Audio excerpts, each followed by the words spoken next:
पूजा। कार्तिक कृष्ण पक्ष की चतुर्थी को करवा चौथ का व्रत रखा जाता है। यह व्रत सुहागिन महिलाएं अपने पति की लंबी आयु व स्वस्थ जीवन के लिए करती है।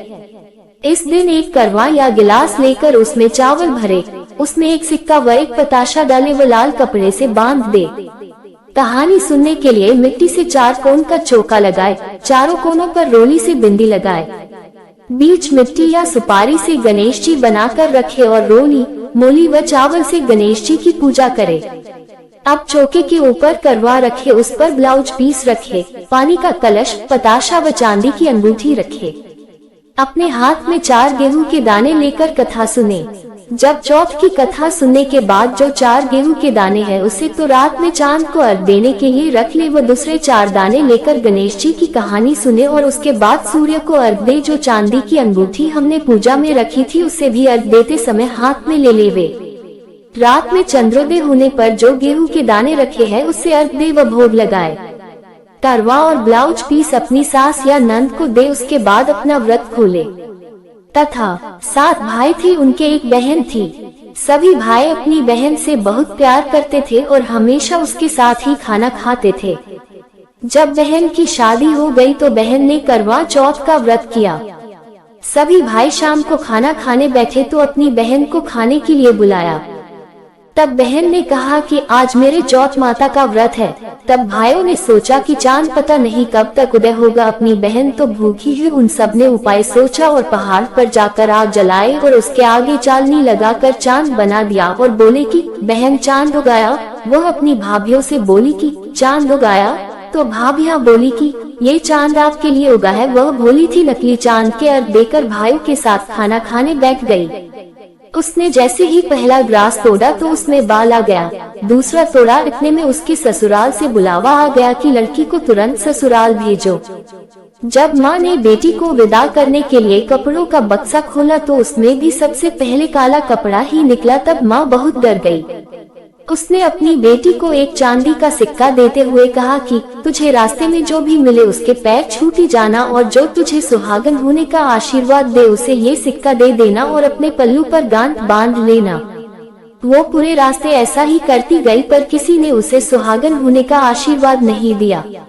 जब वह अपने ससुराल पहुंची तो बाहर उसकी जेठूती खेल रही थी। उसने उसके पैर छुए तो उसने सदा सुहागन का आशीर्वाद दिया। तो उसने सिक्का जेठूती को दिया और पल्लू पर गांठ बांध ली।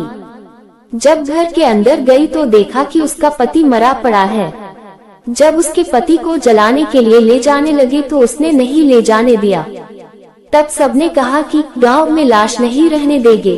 तो गांव के बाहर एक झोपड़ी बना दी। वह उसमें रहने लगी और अपने पति की सेवा करने लगी। रोज घर से बच्चे उसे खाना दे जाते। कुछ समय बाद माघ की चौथ आई तो उसने व्रत किया।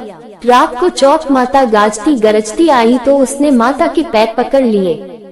माता पैर छुड़ाने लगी, बोली 7 भाइयों की बहन घनी भूखी, मेरे पैर छोड़। जब उसने पैर नहीं छोड़े तो चौथ माता बोली कि मैं कुछ नहीं कर सकती, मेरे से बड़ी वैशाख की चौथ आएगी, उसके पैर पकड़ना। कुछ समय बाद वैशाख की चौथ आई तो उसने कहा कि मैं कुछ नहीं कर सकती, मेरे से बड़ी भादवे की चौथ आएगी, उसके पैर पकड़ना।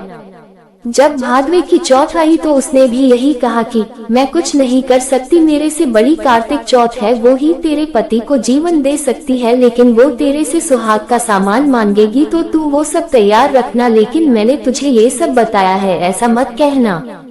जब कार्तिक चौथ आई तो उसने अपने पति के लिए व्रत रखा।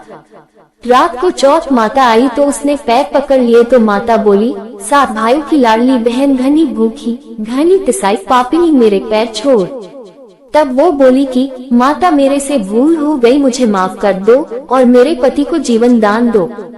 जब उसने माता के पैर नहीं छोड़े तो माता बोली कि ठीक है, जो सामान मैं मांगू वो मुझे ला कर दे। माता ने जो सामान मांगा वो उसने ला कर दे दिया। तब चौथ माता बोली कि तुझे ये सब किसने बताया? वो बोली कि माता मैं इस जंगल में अकेली रहती हूँ, मुझे ये सब बताने यहाँ कौन आएगा। चौथ माता ने मान में से सिंदूर लिया, आँख में से काजल व चितली अंगुली से मेहंदी निकालकर उसके पति की छिटा तो उसका पति जीवित हो गया।